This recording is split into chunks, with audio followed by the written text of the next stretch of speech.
প্রিয় দর্শক আসসালামু আলাইকুম। আশা করি সবাই ভালো আছেন। আজকে আপনাদের সাথে শেয়ার করব এমন একটি আচারের রেসিপি যেটাতে কোনো ধরনের সরিষার তেল বা পাঁচফোড়ন লাগবে না। শুধুমাত্র ২-৩ টি উপকরণ দিয়ে খুব সহজেই বানিয়ে নিতে পারবেন। চলুন কথা না বাড়িয়ে মূল রেসিপিতে চলে যাই। আচার বানানোর জন্য আমি চুলায় পর্যাপ্ত পরিমাণে পানি বসিয়ে দিয়েছি। পানি যখন ফুটতে শুরু করবে সেই পর্যায়ে দিয়ে দিচ্ছি ৪-৫ টা তেজপাতা, ৪-৫ টা দারুচিনি, ৪-৫ টা এলাচ, ২৫০ গ্রামের মতো গুড়, স্বাদ মতো লবণ, ১.৫ কাপের মতো চিনি দিয়ে দিচ্ছি।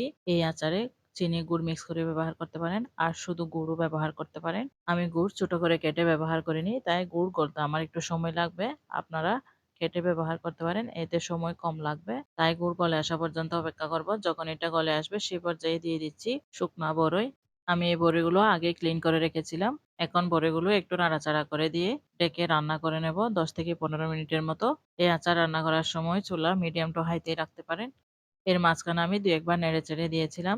১০ থেকে ১৫ মিনিট পর ফিরে এসেছি। এই যে দেখতেই পাচ্ছেন আমার বড়িগুলো সিদ্ধ হয়ে গেছে। এ পর্যায়ে আমি আবার ৫ মিনিটের মতো রান্না করে নেব। আর চামচের সাহায্যে বড়িগুলো ভেঙে দেব। এমনভাবে ভাঙবেন কিছু বড়ি আস্ত থাকবে আর কিছু বড়ি ভেঙে যাবে। ততক্ষণে আচারের গ্রেভিটাও অনেকটা ঘন হয়ে আসবে। এই আচারটা আপনারা একবার হলেও ট্রাই করে দেখবেন। আশা করি আপনাদেরও ভালো লাগবে। কক্সবাজারে কিন্তু এই আচারটা অনেক বেশি প্রচলিত। আমাদের বাড়িতে এই আচারটা এত বেশি পছন্দ করে যে প্রতি বছর বড়ির সিজনে এই আচারটা বানিয়ে ফ্রিজে রেখে দেওয়া হয়। আর এইরকম গরমের দিনে দুপুরে যদি ফ্রিজ থেকে বের করে ঠান্ডা, ঠান্ডা এই আচারটা খান, তখন অনেক বেশি ভালো লাগে। কথা বলতে, বলতে দেখতেই পাচ্ছেন আচারটা অনেকটা ঘন হয়ে এসছে।